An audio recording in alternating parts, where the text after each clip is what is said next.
Hello friends, आज हम लोग देखेंगे न्यू एनसीईआरटी क्लास 12।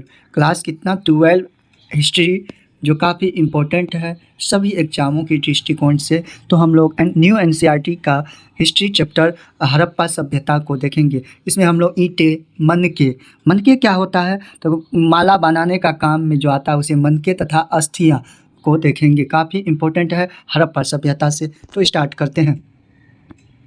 हड़प्पाई मोहर संभवतः हड़प्पा अथवा सिंधु घाटी सभ्यता के सबसे विशिष्ट पुरावस्तु है। सेलखरी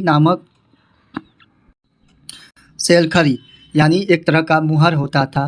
पत्थर से बनाई गई इन मुहरों पर सामान्य रूप से जानवरों के चित्र तथा एक ऐसी लिपि के चित्र उत्कीर्णित है जिन्हें अभी तक पढ़ा नहीं जा सका। फिर भी हमें इस छोड़ी गई पुरावस्तुओं जैसे कि उनके आवास, मृत भांडों, आभूषणों, औजारों तथा मोहरों, दूसरे शब्दों में बात करें तो पुरातात्विक साक्ष्यों के माध्यम से बहुत जानकारी मिलती है। हम देखेंगे कि हम हड़प्पा सभ्यता के विषय में क्या और कैसे जानते हैं। हम यह अन्वेषण करेंगे कि पुरातात्विक साक्ष्यों की व्याख्या कैसे की जाती है। इन व्याख्याओं में से कभी कभी बदलाव आ जाता है। निश्चित रूप से इस सभ्यता के कई पहलू आज भी हमारी जानकारी से परे हैं और हो सकता है हमेशा रहेंगे। तो एक हड़प्पाई मुहर देख सकते हैं आप लोग। यह मुहर है। यह मुहर किससे है? सेलखरी पत्थर जो होते हैं उनसे बना हुआ ये मुहर है, उनको याद रखिएगा। एक तरह से यह लिपि हड़प्पा सभ्यता का लिपि है। जानवर जो ये जानवर है, ये इसको हम लोग यूनिकॉर्न कहते हैं, यानी एक सींग वाला गेंडा यानी यूनिकॉर्न। इसको याद रखिएगा। एक सींग वाले घोड़ा कहेंगे, घोड़ा, ठीक है। उसके बाद ये जो बनी हुई है ये चारा वाला नाद होते हैं, यानी खाने के लिए जो प्रयोग होता है वो नाद है। ये देख सकते हैं, नाद बना हुआ है और ये एक सींग वाले घोड़ा है। इस तरह से देख सकते हैं। परिभाषित शब्द, स्थान तथा काल। सिंधु घाटी सभ्यता जो है, हड़प्पा संस्कृति, हड़प्पा की बात करें तो हड़प्पा जो है वर्तमान में कहाँ पड़ता है, तो पाकिस्तान प्रांत में, यानी मोंटगोमरी डिस्ट्रिक्ट, पश्चिम पंजाब जो पड़ता है वहाँ पड़ता है। इसकी खोज किसने किया था? हड़प्पा का खोज पूछा जाता है राय बहादुर, दयाराम साहनी और व्हीलर माधव स्वरूप वत्स, ये तीनों मिल करके कब किया, तो 1921 ईस्वी में खोज किए। यह हड़प्पा कहाँ पे है? तो हड़प्पा रावी नदी के किनारे स्थित है। हड़प्पा से क्या क्या मिला है पूछा जाता है। हड़प्पा से अन्न भंडार, कांस्य गारी, पारदर्शी वस्त्र पहने हुए एक मूर्ति, गरुड़ चित्रित मुद्रा, मछुआरों का भी एक चित्र मिला है, शंख का बेल मिला है, यानी शंख का जो होते हैं बेल मिले हैं। उसके बाद कांस्य दर्पण मिले हैं, कांस्य का एक दर्पण मिला है, ठीक है। पुरातात्विक संस्कृति शब्द का प्रयोग पुरावस्तुओं में ऐसे समूहों के लिए करते हैं जो एक विशिष्ट शैली के होते हैं, सामान्यतः एक साथ एक विशेष भौगोलिक क्षेत्र तथा कालखंड से संबंध पाए जाते हैं। हड़प्पा सभ्यता के संदर्भ में इन विशिष्ट पुरावस्तुओं में मोहरे, मनके जो होते हैं, याद रखिएगा, काफ़ी इंपॉर्टेंट है। माला बनाने का काम आता है मनके हो गए आपको। बाट हो गया, बाट भी काफ़ी है। वजन मापने का काम आता है बाट तथा पत्थर के फलक और पकी हुई ईंटें सम्मिलित है। ये वस्तुएं अफगानिस्तान, जम्मू कश्मीर, बलूचिस्तान यानी पाकिस्तान प्रांत में तथा गुजरात जैसे क्षेत्रों में मिली है, जो एक दूसरे से लंबी दूरी पर स्थित है। इस सभ्यता का नामकरण हड़प्पा नामक स्थान जहां यह संस्कृति पहली बार खोजी गई थी के नाम से किया गया। इसका काल निर्धारण की बात करें, हड़प्पा का 2600 से 1900 ईस्वी यानी बीसी पूर्व के बीच किया गया। इस क्षेत्र में इस सभ्यता से पहले और बाद में संस्कृतियां अस्तित्व में थी, जिन्हें क्रमशः आरंभिक तथा प्रवर्ती हड़प्पा कहा जाता है। प्रवर्ती हड़प्पा जो होते हैं, आरंभिक और प्रवर्ती। आरंभिक क्या होता है? आरंभिक काफ़ी इंपॉर्टेंट। आरंभिक को हम लोग कहते हैं 3200, याद रखिएगा, 3200 से लेके 2600 बीसी तक को, 2600 बीसी। प्रवर्ती क्या होता है? प्रवर्ती होता है 1900 से लेके 1300 बीसी तक को, इसको भी याद रखिएगा।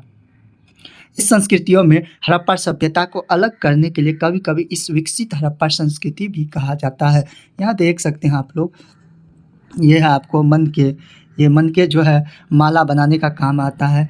उसके बाद ये देख सकते हैं वाट, इसको वाट कहते हैं। ये वज़न मापने के लिए काम आता था। और यहाँ पे आप लोग देख सकते हैं ये बना हुआ है फलक। ये जो है फलक है, 2 टाइप का, एक तरह का औजार होता था हड़प्पा वासियों का। नेक्स्ट देखते हैं। अंग्रेजी में बीसी यानी तात्पर्य बिफोर क्राइस्ट ईसा पूर्व से है। कभी कभी आप तिथियों से पहले एडी हिंदी में लिखा पाते हैं। यह एनो डोमिनी नामक 2 लैटिन शब्दों का से बना है। इसका तात्पर्य ईसा मसीह के जन्म के पूर्व। आजकल एडी की जगह सीई तथा बीसी की जगह बीसीई का प्रयोग होता है। सीई अक्षरों का प्रयोग कॉमन एरा तथा बीसीई का बिफोर कॉमन एरा के लिए होता है। इन शब्दों का प्रयोग इसलिए करते हैं क्योंकि विश्व के अधिकांश देशों में अब कॉमन एरा का प्रयोग सामान्य हो गया है। कभी कभी अंग्रेजी के बीपी अक्षरों का प्रयोग होता है जिसका तात्पर्य बिफोर प्रेजेंट है। इस पुस्तक में हमने बीसीई के लिए, ईपू सीई के लिए तथा बीपी के लिए वर्तमान से पहले शब्दों का प्रयोग किया है। देख सकते हैं, काफ़ी इम्पोर्टेंट है। ये मानचित्र में विकसित हड़प्पा पुरास्थल रेखांकित पैमाना नहीं दिया गया है। ये देख सकते हैं। यहाँ मांडा देख सकते हैं। मांडा जो है जम्मू कश्मीर में है। जो इसकी खोज किसने किया था? इसकी खोज जगपति जोशी ने किया था। चिनाब नदी के किनारे है। मांडा किस नदी के किनारे है? चिनाब नदी के किनारे है। 1982 ईस्वी में इसकी खोज की गई। इसको याद रखिएगा। मांडा से क्या क्या मिला है? तो ब्लेड मिला है, हड्डी के वनाग्र मिले हैं, मोहरों के साक्ष्य मिले हैं, चट मिले हैं, ये सब ठीक है। अब है झेलम। ये चिनाब और झेलम के है। रावी नदी, ये रावी नदी देखते हैं, रावी है। उसके बाद ये रावी जो हड़प्पा स्थल है। हड़प्पा का खोज जानवे करते हैं आप लोग। ये खोज राय बहादुर, दयाराम साहनी, व्हीलर और माधव स्वरूप वट्स ने 1921 ईस्वी में इसकी खोज की है। ये रावी नदी के किनारे हड़प्पा है। काफ़ी इम्पोर्टेंट है। नेक्स्ट देखते हैं। हड़प्पा के बाद है आपको बनवाली। ये बनवाली भी काफ़ी इम्पोर्टेंट है। यहाँ यह हिसार हरियाणा में पड़ता है बनवाली। और इसका आर एस बिष्ट जो थे इसके खोज किए थे। कब किए थे? 1973 ईस्वी में खोज किए। इसको याद रखिएगा, काफ़ी इम्पोर्टेंट है। यह सरस्वती नदी के किनारे स्थित है। मिट्टी का हल यहाँ से मिला है, खिलौना, सड़कों पर बैलगाड़ी के पहिए का साक्ष्य और जौ, ये सब मिला है आपको बनवाली से। कालीबंगा भी काफ़ी इम्पोर्टेंट है। यह हनुमानगढ़ राजस्थान में पड़ता है। कहाँ? राजस्थान में पड़ता है। इसकी खोज अमलानंद घोष और ब्रजवासी लाल दोनों ने किया था। कब? तो 1953 ईस्वी में। और ब्रजवासी लाल ने 1960 ईस्वी में इसकी खोज किए थे। यह किस नदी के किनारे है? घग्गर नदी के किनारे स्थित है। कालीबंगा से क्या क्या मिला है पूछा जाता है। जुटे हुए खेत का साक्ष्य, भूकंप के साक्ष्य, अग्नि हवन का कुंड जो अग्नि के लिए हवन करता था, अलंकृत ईंट मिली है, चूड़ियाँ मिली है, एक साथ फसल बोने का साक्ष्य, लकड़ी की नाली भी मिली है। किसकी? लकड़ी की नाली भी मिली है। इस तरह से देख सकते हैं। ये मोहनजोदड़ो, ये भी इम्पोर्टेंट है। मोहनजोदड़ो, इसे हम लोग मृतकों का टीला कहते हैं, याद रखिएगा। यह लारकाना डिस्ट्रिक्ट सिंध प्रांत पाकिस्तान में पड़ता है। रखाल दास बनर्जी और मार्टिमर व्हीलर 1922 ईस्वी में इसकी खोज किए थे। और यह सिंध नदी के किनारे है। यहाँ से विशाल जो है मोहनजोदड़ो से विशाल स्नानागार, पुरोहितों का आवास, महाविद्यालय, 16 मकानों का बैरक, कांच से निर्मित नग्न महिला मूर्ति, दाढ़ी बनाने वाली पुजारी की मूर्ति, चमकते हुए बंदर का चित्र, एक श्रृंगी पशुओं वाली मुद्राएं प्राप्त हुई है मोहनजोदड़ो से। इम्पोर्टेंट है। अब कुछ देखते हैं। धोलावीरा, ये भी काफ़ी इम्पोर्टेंट है, इसको भी याद रखिएगा, ठीक है। नेक्स्ट देखते हैं। ये कोट डीजी, ये भी इम्पोर्टेंट है। यह सिंध प्रांत पाकिस्तान में पड़ते हैं। धुरिये एवं फजल अहमद 1935 से 55, 1935 में और 1955 में, यानी ये जो है 1935 में धुर्वे फजल ने खोज किया था। अहमद खान जो 1955 में सिंध प्रांत में है। यहाँ से किले बंदी का साक्ष्य, कच्चे ईंटों के मकान व चूल्हे मिले हैं। कुछ देखते हैं अब क्या क्या इम्पोर्टेंट है, आप लोग देख सकते हैं, ठीक है। जो यहाँ लोथल लोथल है, ये भी इम्पोर्टेंट है। लोथल अहमदाबाद गुजरात में पड़ता है। रंगनाथ राव ने 1957 ईस्वी में इसकी खोज की थी और यह भोगवा नदी के किनारे स्थित है। भोगवा याद रखिएगा, भोगवा नदी के किनारे स्थित है लोथल। गोदीबारा वृत्ताकार तथा चौकोर अग्निवेदिका, हाथी दांत, चावल, बाजरे पर यानी दो मुँहे राक्षस का अंकन, फारस की मोहर, घोड़े की मृण मूर्ति, 3 युग्मिक समाधियाँ, चालाक लोमड़ी की चिन्ह प्राप्त हुई है। ठीक है, देखते हैं हम लोग आरंभ।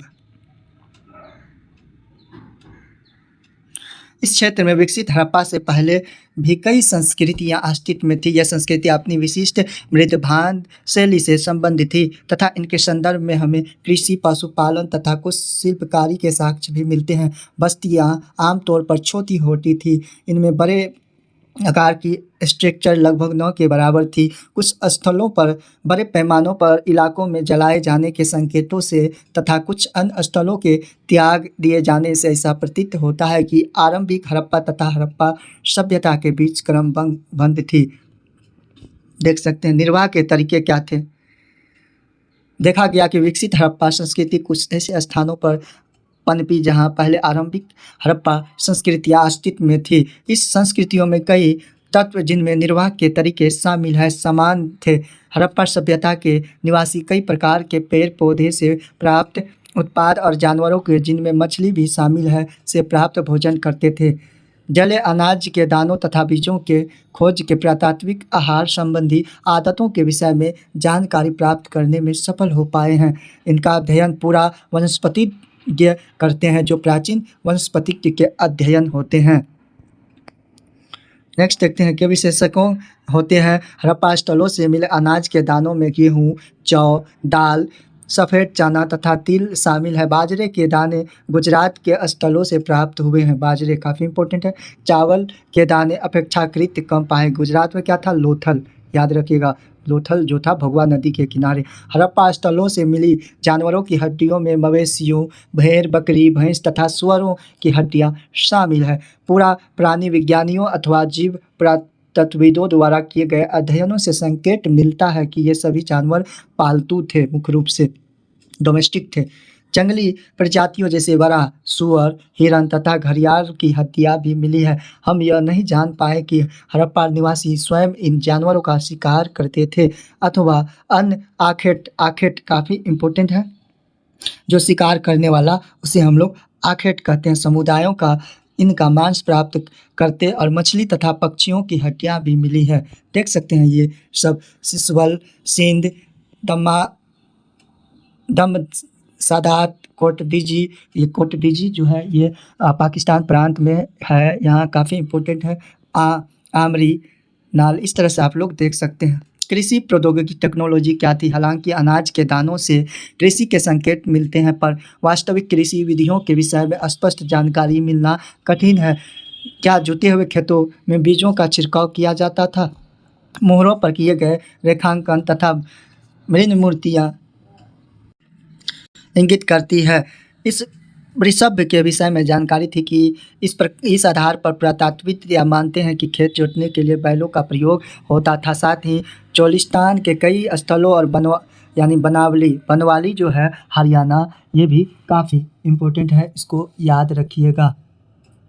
यह हिसार हरियाणा RS बिष्ट ने खोज किया। यहाँ से जो है बनावली से जो मिट्टी का हल, खिलौना, सड़कों पर बैलगाड़ी के पहिए का साक्ष्य और जो मिले हैं अनाज, मिट्टी से बने हल के प्रतिरूप मिले हैं। इसके अतिरिक्त पुरातत्वविदों को कालीबंगन जो राजस्थान हनुमानगढ़ में घग्गर नदी पे है, ठीक है, जुते हुए खेत का साक्ष्य मिला है। अग्नि हवन कुंड यहाँ से भी मिलता है, इसको याद रखिएगा, BPSC में पूछा गया है। जुते हुए खेत का साक्ष्य मिला है जो आरंभिक हड़प्पा स्तरों से संबंध है। इस खेत में हल रेखाओं के 2 समूह एक दूसरे को समकोण पर काटते हुए विद्यमान थे, दर्शाते हैं कि इस साथ 2 अलग अलग फसलें उगाई जाती थी। पुरातत्वविदों ने फसलों की कटाई के लिए प्रयुक्त औजारों को पहचानने का प्रयास किया था। क्या हड़प्पा सभ्यता के लोग लकड़ी के हाथों से बिठाए गए पत्थर के फलकों का प्रयोग करते थे या फिर धातु के औजारों का? ये देख सकते हैं पक्की मिट्टी से बना वृषभ का चित्र। अधिकांश हड़प्पा स्थल अर्ध शुष्क क्षेत्र में स्थित है जहां संभवतः कृषि के लिए सिंचाई की आवश्यकता पड़ती होगी। अफगानिस्तान में सोतोई घई नामक हड़प्पा स्थल से नहरों के कुछ अवशेष मिले हैं, परंतु पंजाब और सिंध में नहीं। ऐसा संभव है प्राचीन मोहरें बहुत पहले ही गाढ़ से भर गई थी। ऐसा हो सकता है कि कुओं से प्राप्त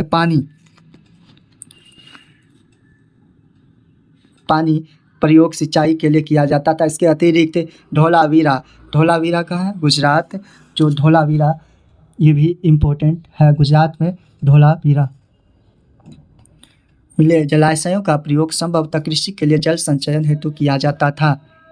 ये देख सकते हैं धातु का औजार, इस तरह का धातु का औजार होते थे, टूल्स होते थे। भोजन तैयार करने की प्रक्रिया को अनाज पीसने के यंत्र तथा उन्हें आपस में मिलाने, मिश्रण करने तथा पकाने के लिए बर्तनों की आवश्यकता थी। इन सभी को पत्थर, धातु और मिट्टी से बनाया जाता था। यहाँ एक महत्वपूर्ण हड़प्पा स्थल मोहनजोदड़ो में हुए उत्खनन। मोहनजोदड़ो, ये इंपॉर्टेंट है। मोहनजोदड़ो कहाँ है? तो मोहनजोदड़ो पाकिस्तान प्रांत में, यानी सिंध प्रांत में है, पाकिस्तान में। 1922 ईस्वी में सिंधु नदी के किनारे स्थित है। 1922 में इसकी खोज हुई थी। उत्खननों पर सबसे आरंभिक रिपोर्टों से एक से कुछ उद्धरण किए जा रहे हैं। अवतल चक्कियाँ बड़ी संख्या से मिली है और ऐसा प्रतीत होता है कि अनाज पीसने के लिए प्रयुक्त में एकमात्र साधन थी। साधारणतः ये चक्कियाँ स्थूलतः कठोर कंकरीले, अग्निज तथा बलुआ पत्थर से निर्मित थी। आमतौर पर इनसे अत्यधिक प्रयोग के संकेत मिलते हैं। चूँकि इन चक्कियों के तरल सामान्यतः उत्तल है, निश्चित रूप से इन्हें जमीन में अथवा मिट्टी में जमा रखा जाता होगा जिससे इन्हें हिलने से रोका जा सके। दो मुख्य प्रकार की चक्कियाँ मिली है।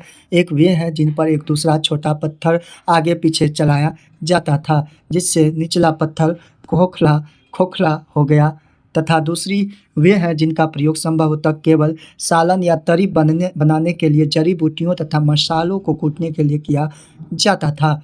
दूसरे प्रकार के पत्थरों को हमारे श्रमिकों द्वारा सालन पत्थर नाम दिया है। हमारे बावर्ची ने यह पत्थर रसोई के प्रयोग के लिए संग्रहालय यानी म्यूजियम से उधार मांगा है। अर्नेस्ट मे के फर्दर एक्सवेंशन एट मोहनजोदड़ो 1937 ईस्वी में उद्धत है। देख सकते हैं यह सालन है, इस तरह का सालन का काम करता है पीसने उसने के लिए।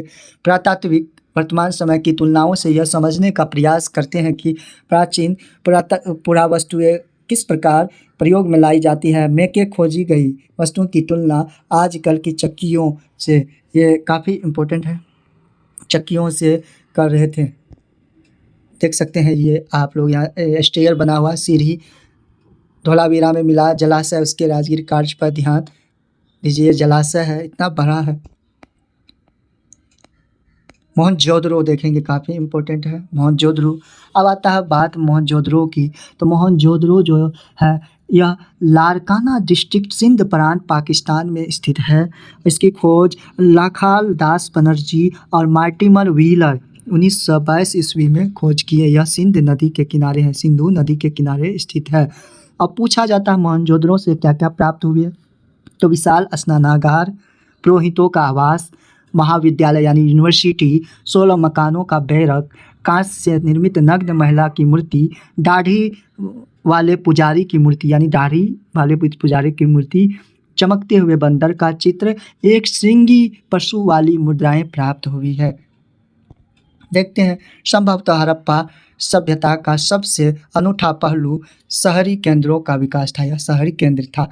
ऐसी स्थिति में एक केंद्र मोहनजोदड़ो और सूक्ष्मता से देखते हैं। हालांकि मोहनजोदड़ो सबसे प्रसिद्ध पुरास्थल है। सबसे पहले खोजा गया स्थल हड़प्पा था। इसको याद रखेंगे। बस्ती दो भागों में विभाजित है। एक छोटा लेकिन ऊंचाई पर बनाया गया, दूसरा कहीं अधिक बड़ा लेकिन नीचे बनाया गया। पुरातत्वविदों से देख सकते हैं मोहनजोदड़ो का मैप देखेंगे हम लोग, कैसी शासन व्यवस्थाएं थी, कैसे वहाँ का बायोलॉज था, बायोलॉजिकल डिस्ट्रिक्ट था, रहन सहन कैसी थी देख सकते हैं। ये आर्किटेक्चर डिजाइन में थे। कितना दुर्ग देख सकते हैं।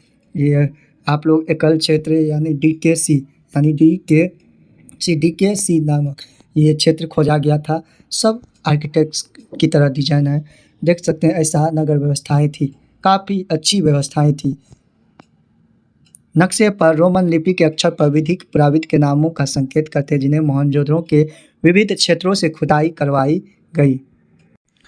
देखते हैं आप, इन्हें क्रमशः दुर्ग और निचला शहर का नाम दिया गया। दुर्ग की ऊंचाई का कारण यह था कि यहाँ की स्ट्रक्चर जो होती थी कच्ची ईंटों के चबूतरों पर बनी थी। दुर्ग को दीवार से घेरा गया था, जिसका अर्थ है इससे निचले शहर से अलग किया गया था। निचला शहर भी दीवार से घेरा गया था। इसके अतिरिक्त कई भवनों को ऊंचे चबूतरों पर बनाया गया था, जो नींव का काज करते थे। नींव रखने का अनुमान लगाया गया कि यदि एक श्रमिक प्रतिदिन 1 घन मीटर मिट्टी ढोता होगा तो मात्र आधारों को बनाने के लिए 40 लाख श्रम दिवसों अर्थात बहुत बड़े पैमानों पर श्रम की आवश्यकता पड़ी होगी। अब कुछ और देखिए, एक बार चबूतरों के यथास्थान बनाने के बाद शहर का सारा भवन निर्माण कार्य चबूतरों पर एक निश्चित क्षेत्र तक सीमित था, इसलिए ऐसा प्रतीत होता है कि पहले बस्ती का नियोजन किया गया था। फिर इसके अनुसार कार्यान्वयन नियोजन के अन्य लक्षणों में ईंट शामिल है, जो भले ही धूप में सुखाकर अथवा भट्टी में पकाकर बनाई गई हो, एक निश्चित अनुपात में होती थी, जहां लंबाई और चौड़ाई ऊंचाई की क्रमशः 4 गुनी और 2 गुनी होती थी। इस प्रकार की ईंटें सभी हड़प्पा बस्तियों में प्रयोग में लाई गई थी। हड़प्पा की दुर्दशा को देखेंगे। हालांकि हड़प्पा सबसे पहले खोजा गया स्थल था। हड़प्पा सबसे पहले कब खोजा गया? 1921 ईस्वी में पहले खोजा गया स्थल था। इसे ईंट चुराने वाले बुरी तरह से नष्ट कर दिया था। 1875 में ही भारतीय पुरातात्विक सर्वेक्षण पूछा जाता है। भारतीय पुरातात्विक सर्वेक्षण की जो है खोज कब हुई? ये 1861 ईस्वी में खोज किया गया। 1861 याद रखिएगा। पहले जनरल अलेक्जेंडर कनिंघम, जिन्हें सामान्य भारतीय पुरातत्व का जनक भी कहा जाता है, ने लिखा था कि प्राचीन स्थल से ली गई ईंटों की मात्रा लगभग 100 मील मतलब 160 किलोमीटर लंबी लाहौर तथा मुल्तान के बीच की रेल पटरी के लिए ईंटें बिछाने के लिए पर्याप्त थी। इस प्रकार इस स्थल की कई प्राचीन स्ट्रक्चर नष्ट कर दी गई। इसके विपरीत मोहनजोदड़ो कहीं बेहतर संरक्षित थे।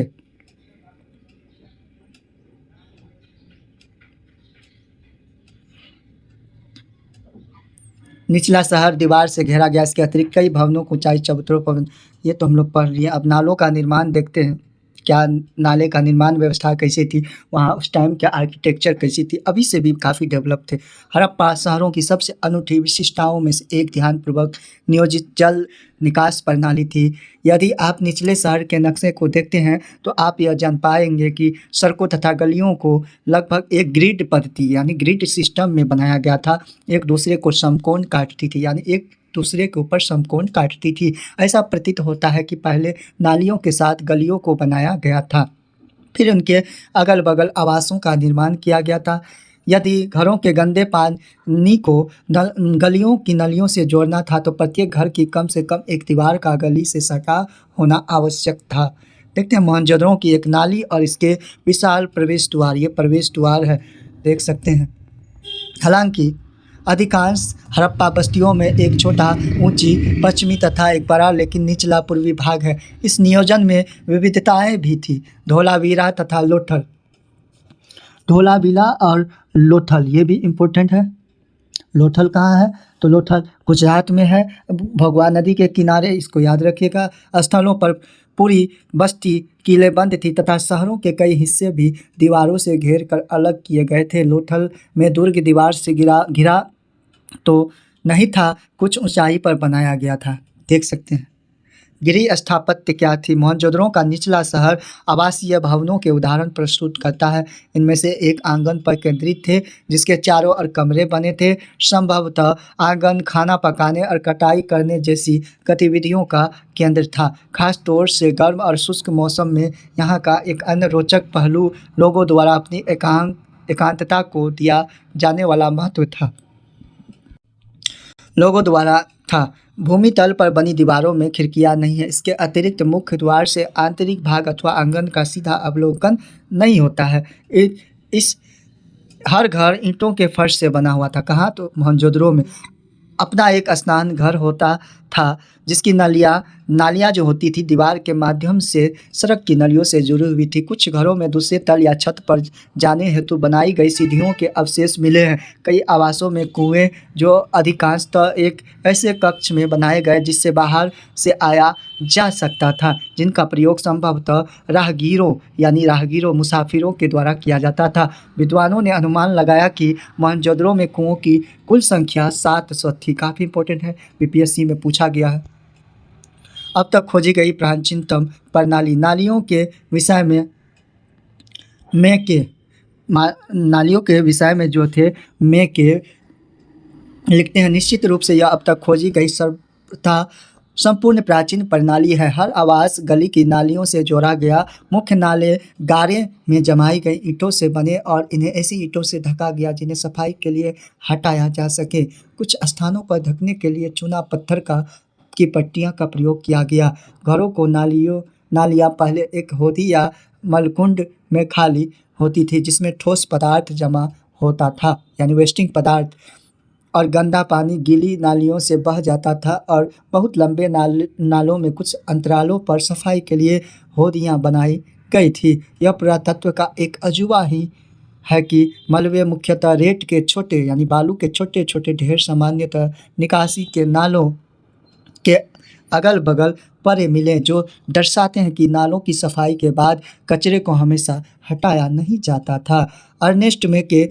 कहते हैं, देखते हैं, अर्ली इंडस सिविलाइजेशन 1948 में जल निकास प्रणाली केवल बड़े शहरों तक ही सीमित नहीं थी, बल्कि यह कई छोटी बस्तियों में भी मिली। उदाहरण के लिए लोथल में आवासों के निर्माण के लिए जहां कच्ची ईंटों का प्रयोग हुआ था, वहीं नालियाँ पक्की ईंटों से बनाई गई थी। देख सकते हैं आप लोग, ये कैसा नक्शा मैप है, स्ट्रक्चर है। ये हम लोग एलिवेशन देख रहे हैं, इसका एलिवेशन क्या है, सेक्शन देख रहे हैं, उस टाइम में भी था ये। और ये आप लोग देख सकते हैं, ये प्रवेश द्वार है, यानी डोर, मेन गेट है जाने के लिए। कितना अच्छा मैप यानी आर्किटेक्चर के थ्रू बनाया हुआ था, लग रहा है। मोहनजोदड़ो में बड़े बड़े आवास का समितियाँ आरेखन है। देखते हैं, कमरा नंबर 6 में एक कुआं था। कमरा नंबर 6 जो है उसमें क्या था, ये एक कुआं था, देख सकते हैं। दुर्ग क्या था, दुर्ग पर हमें ऐसी स्ट्रक्चर के साक्ष्य मिलते हैं जिनका प्रयोग संभवतः विशिष्ट सार्वजनिक प्रयोजनों के लिए किया जाता है। इनमें एक माल गोदाम यानी स्टोर रूम का काम करते, अनाज को स्टॉक करने का काम किया जाता था। एक ऐसी विशाल स्ट्रक्चर है जिनके ईंटों से बने केवल निचले हिस्से शेष, जबकि ऊपरी हिस्से जो संभवतः लकड़ी से बने थे बहुत पहले ही नष्ट हो गए थे। और विशाल स्नानागार आंगन से में बना हुआ एक आयताकार जो थे, यह कहाँ से मिला है, तो मोहनजोदड़ो से विशाल स्नानागार इंपॉर्टेंट है। जलाशय है जो चारों ओर से गलियारे से घिरा हुआ था। जलाशय के तल तक जाने के लिए इसके उत्तरी और दक्षिणी भाग में 2 सीढ़ियां बनी थी। जलाशय के किनारों पर ईंटों को जमा कर तथा जिप्सम के गारे के प्रयोग से इसे जलबद्ध किया गया था। इसके तीनों ओर कक्ष बने हुए थे, जिनमें से एक में एक बड़ा कुआं था। जलाशय से पानी एक बड़े नाले में बह जाता था। इसके उत्तर में एक गली और दूसरी ओर अपेक्षाकृत छोटी स्ट्रक्चर जिसमें 8 स्नान घर बनाए गए थे। एक गलियारे के दोनों ओर 4 स्नानागार बने थे। प्रत्येक स्नान घर से नालियाँ गलियारे के साथ बने एक नाले में मिलती थी। इस स्ट्रक्चर का अनोखापन तथा दुर्ग क्षेत्र में कई विशिष्ट स्ट्रक्चर के साथ इनके मिलने की इसका प्रयोग किसी प्रकार के विशेष अनुष्ठानिष्ठ स्नान के लिए किया जाता था। आप लोग देख सकते हैं, ये मैप है।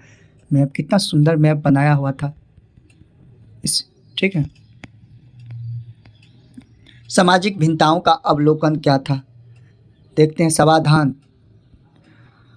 पुरातत्वविद यह जानने के लिए क्या किसी संस्कृति विशेष में रहने वाले लोगों के बीच सामाजिक तथा आर्थिक भिन्नताएं थी, सामान्यतः कई विधियों का प्रयोग करते थे। इन्हीं विधियों में से एक समाधानों का अध्ययन है। आप संभवतः मिस्र के विशाल पिरामिडों, जिनमें से कुछ हड़प्पा सभ्यता जो हड़प्पा किस नदी के किनारे था, हड़प्पा तो रावी नदी के किनारे, यह जो है पाकिस्तान प्रांत में है, समकालीन थे। परिचित है। इनमें से कई पिरामिड राजकीय शवाधान थे जहां बहुत बड़ी मात्रा में धन संपत्ति दफनाई गई थी। हड़प्पा स्थलों से मिले शवाधानों में आमतौर पर मृतकों को गर्तों में दफनाया गया। शवाधान गर्त की बनावट एक दूसरे से भिन्न होती थी। कुछ स्थानों पर गर्त की सतहों पर यानी सरफेस पर ईंटों की चिनाई की गई थी। यह विविधताएं सामाजिक भिन्नताओं की ओर संकेत करता है। कहना भी कठिन है। कुछ कब्रों में मृत भांड तथा आभूषण मिले हैं जो संभवतः एक ऐसी मान्यताएं की ओर संकेत करते हैं जिसके अनुसार इन वस्तुओं का मृत्यु के उपरांत प्रयोग किया जा सका था। पुरुषों और महिलाओं दोनों के शवाधानों से आभूषण मिले हैं। 1980 के दशक के मध्य में हड़प्पा के कब्रिस्तान में हुए उत्खननों में एक पुरुष की खोपड़ी के समीप शंख के 3 छल्ले, जिस पर एक प्रकार का उपरत्न के मनके क्या होते हैं, काफ़ी इम्पोर्टेंट, यानी माला बनाने का काम आता है जो मनके माला, सैकड़ों की संख्या में सूक्ष्म मनकों से बना एक आभूषण मिला था। कहीं कहीं पर मृतकों को तांबे के दर्पणों, यानी देख सकते हैं ये है तांबे का दर्पण, देखते हैं तांबे का दर्पण का प्रयोग होता था, दर्पणों के साथ दफनाया गया था। ये इम्पोर्टेंट है। परंतु कुल मिलाकर ऐसा लगता है कि हड़प्पा सभ्यता के निवासियों का मृतकों के साथ बहुमूल्य वस्तुएं दफनाने में विश्वास नहीं था। विलासिता की वस्तुओं की खोज सामाजिक भिन्नताओं को पहचानने की एक अन्य विधियाँ है। ऐसी पुरावस्तुओं का अध्ययन जिन्हें पुरातत्वविद मोटे तौर पर उपयोग तथा विलास की वस्तुओं में वर्गीकृत यानी डिवाइड करते थे। पहले वर्ग में रोजमर्रा के उपयोग की वस्तुएं सम्मिलित हैं जिन्हें पत्थर अथवा मिट्टी जैसे सामान्य पदार्थों से आसानी से बनाया जा सकता था। इनमें चक्कियाँ, मृदभांड, सुइयाँ, झावा क्या होता है? तो एक तरह का पत्थर है जिससे पैर के एरिया को साफ किया जाता। अभी भी पैर की एरिया इस झावा के थ्रू साफ किया जाता आदि शामिल है। ये वस्तुएं समान रूप से बस्तियों एवं सर्वत्र पाई गई है। पुरातत्वविद इन वस्तुओं को कीमती मानते हैं जो दुर्लभ हो अथवा महंगी स्थानीय स्तर पर अनुपलब्ध पदार्थों से अथवा जटिल टेक्नोलॉजी से बनी हो। इस प्रकार फयांस यानी घिसी हुई रेत अथवा बालू तथा रंग और चिपचिपे पदार्थों के मिश्रण को पकाकर बनाया गया, उसे हम लोग फयांस कहते हैं। ये फयांस देखते हैं ऐसे बना होता था। छोटे पात्र संभवतः कीमती माने जाते थे क्योंकि इन्हें बनाना बहुत ही कठिन हार्ड था। संचय शब्द क्या है? लोगों द्वारा सावधानीपूर्वक अधिकांश पात्रों जैसे कि घरों में रखी गई वस्तुओं के लिए प्रयुक्त किया जाता था। ऐसे संचय आभूषणों के हो सकते थे अथवा धातु कर्मियों द्वारा पुनः प्रयोग लिए गए संभाल कर रखी गई वस्तुओं के यदि किसी कारणवश मूल स्वामियों में इन्हें पुनः प्राप्त नहीं किया गया तो ये तब तक अपने स्थान पर ही रहते हैं जब तक कोई पुरातत्वविद इन्हें खोज नहीं निकाल सकते। स्थिति तब तक जटिल हो जाती जब तक हमें रोजमर्रा के प्रयोग की वस्तुएं जैसे टकलियाँ, जैसे फयांस जैसे दुर्लभ पदार्थ से बनी मिलती है। क्या हम इनका वर्गीकरण यानी डिवाइड उपयोगी या फिर विलास की वस्तुओं के रूप में करें? यदि हम किसी पुरावस्तुओं के वितरण का अध्ययन करते हैं तो हम पाते हैं कि महंगे पदार्थ से बनी दुर्लभ वस्तुएं सामान्य मोहनजोदड़ो और हड़प्पा जैसी बड़ी बस्तियों में केंद्रित यानी फोकस और छोटी बस्तियों में विरले मिलती है। उदाहरण के लिए फयांस से बने लघु पात्र जो संभवतः सुगंधित द्रव्यों के पात्रों के रूप में प्रयुक्त होते थे अधिकांशतः मोहनजोदड़ो और हड़प्पा से मिले और कालीबंगन जैसी छोटी बस्तियों से बिल्कुल नहीं। सोना भी दुर्लभ राभवत संभवतः आज भी तरह के कीमती हड़प्पा स्थलों से मिले हैं, स्वानभूषण संचयों से प्राप्त हुए हैं। संचयों का मतलब क्या होता है? यानी दबा कर रखा होगा, इसको ही हम लोग यानी काफ़ी दबा करके रखा होगा, उसे ही सोना जैसे हो गया। शिल्प उत्पादन के विषय में जानकारी। चंद्रों को चिन्हित किए मोहनजोदड़ो से एक तुलना में एक छोटी यानी 7 हेक्टेयर बस्ती है जो लगभग पूरी तरह से शिल्प उत्पादन में संलग्न थी। शिल्प कार्यों में मनके यानी माला बनाने, शंख की कटाई, धातु कर्म, मुहर निर्माण तथा बाट बनाना सम्मिलित थे। मनकों के निर्माण के प्रयुक्त पदार्थों की विविधता उल्लेखनीय है। कार्निलियन सुंदर लाल रंग का, जिस पर स्फटिक, क्वार्ज और सेलखरी जो एक तरह का जो है ना मुहर होता था, यानी पत्थर का बना होता था।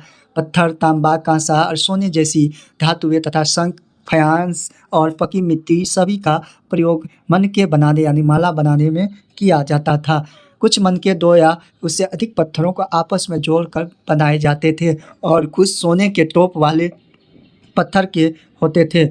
इनके कई आकार होते थे, जैसे चक्राकार, बेलनाकार, गोलाकार, ढोलाकार तथा खंडित होते थे। देख सकते हैं औजार, ये टूल्स है और ये टूल्स के थ्रू ही मनके बनाते थे, माला बनाया जाता था। ये इम्पोर्टेंट है। को उत्कीर्णन या चित्रकारी के माध्यम से सजाया गया था और कुछ पर रेखाचित्र उकेरे गए थे। मनके बनाने की तकनीकों में प्रयुक्त पदार्थ के अनुसार भिन्नताएं थी। सेलखड़ी, जो एक बहुत मुलायम पत्थर पर आसानी से कार्य हो जाता था। कुछ मनके सेलखड़ी यानी पत्थर चून के लेप को सांचे में ढाल कर तैयार किए जाते थे। इससे ठोस पत्थरों से बनने वाले केवल ज्यामितीय यानी ज्योमेट्रिकल आकारों के कई विविध आकारों के मनके बनाए जा सकते थे। सेलखड़ी के सूक्ष्म मनके कैसे बनाए जाते थे, यह प्रश्न प्राचीन तकनीकों टेक्नोलॉजी का अध्ययन करने वाले पुरातत्वविदों के लिए पहेली बना हुआ है।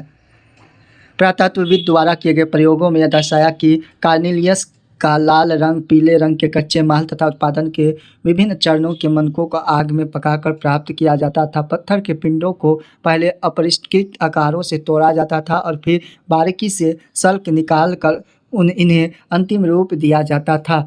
घिसाई, पॉलिश और इनमें छेद करने के साथ ही यह प्रक्रिया पूरी तरह चनहुद्रो, लोथल और चनहुद्रो, आप चनहुद्रों की बात करें तो चनहुद्रो है सिंध पाकिस्तान प्रांत में सिंधु नदी के किनारे, और लोथल कहाँ है तो भगवा नदी के किनारे, यह गुजरात अहमदाबाद में।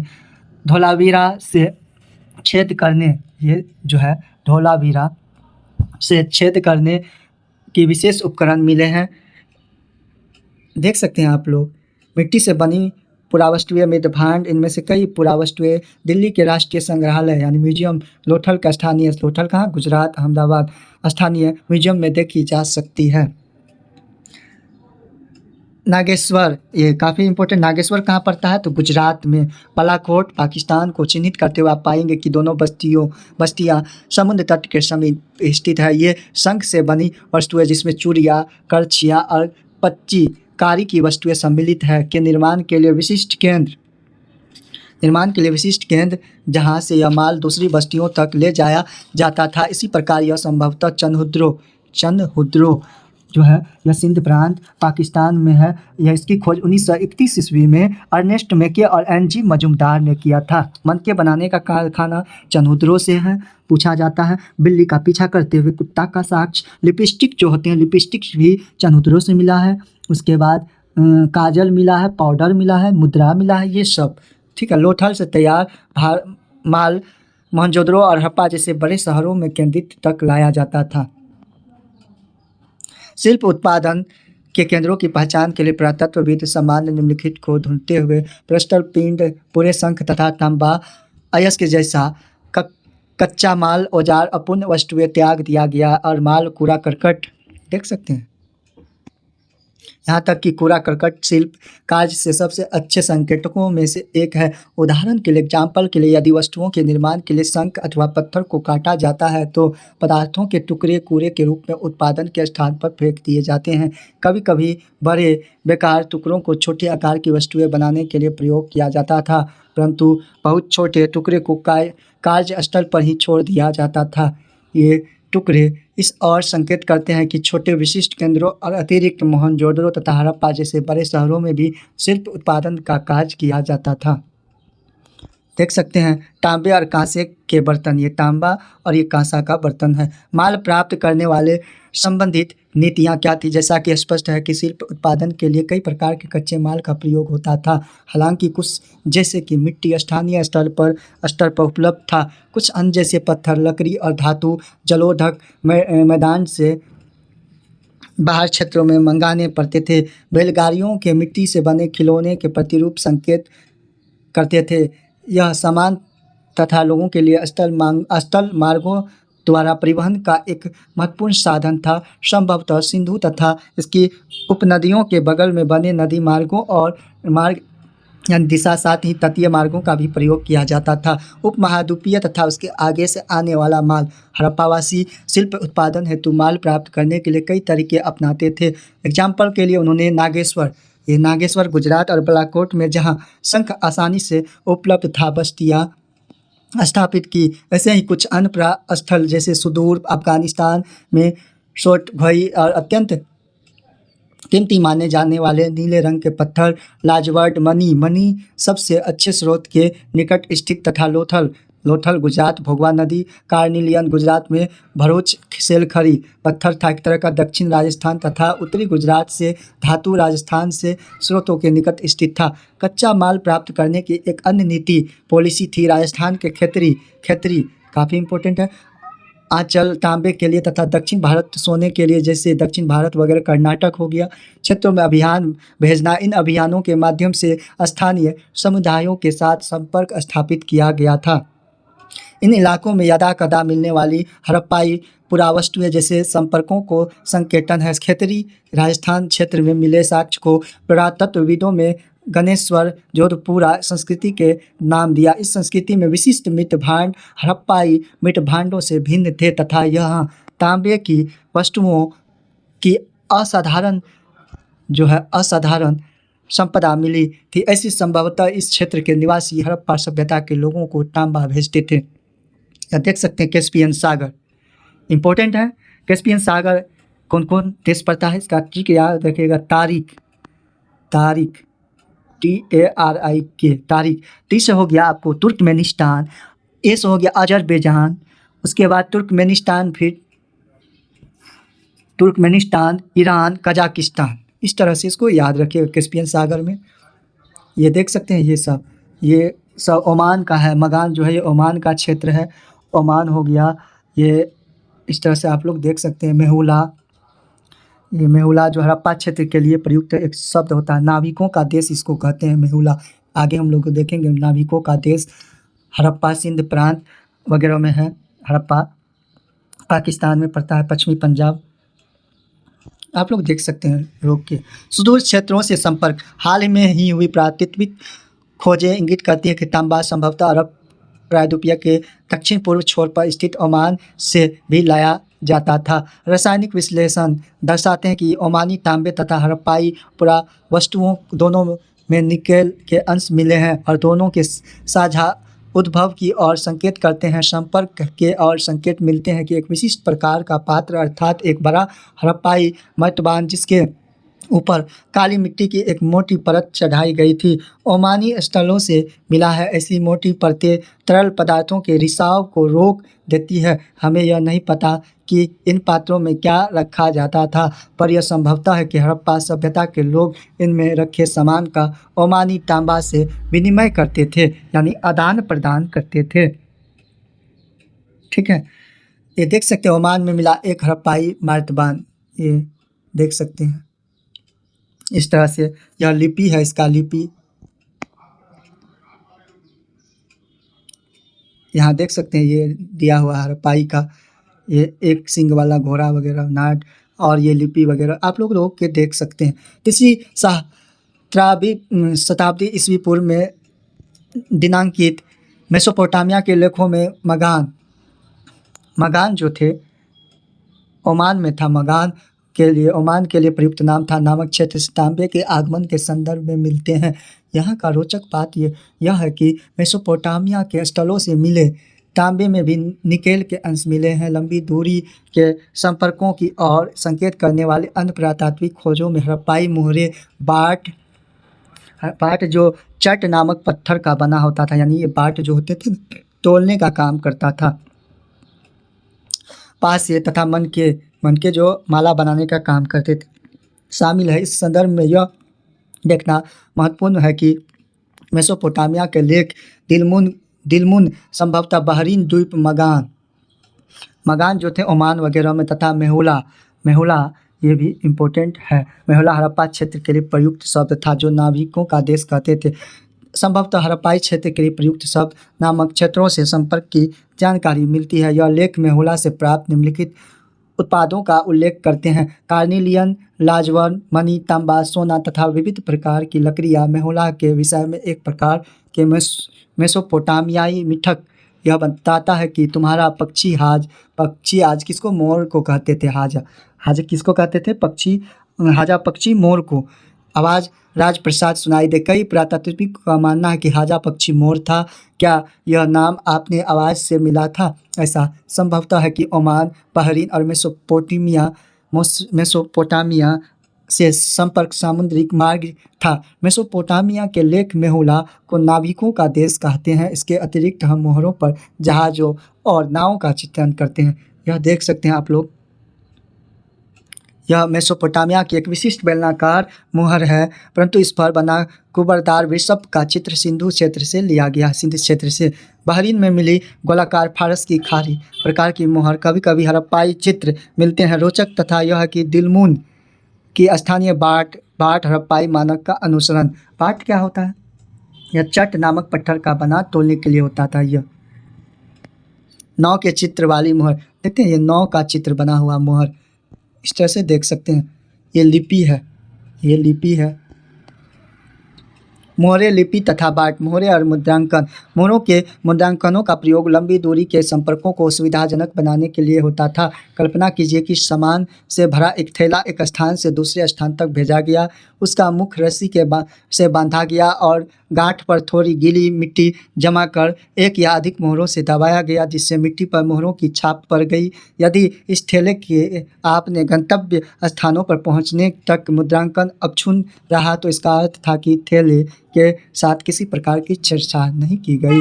मुद्रांकन से प्रेषक की पहचान की पता चलता था उस टाइम में। देखते हैं, ये रोपर से मिला एक मुद्रांकन, ठीक है, मिट्टी के टुकड़ों पर।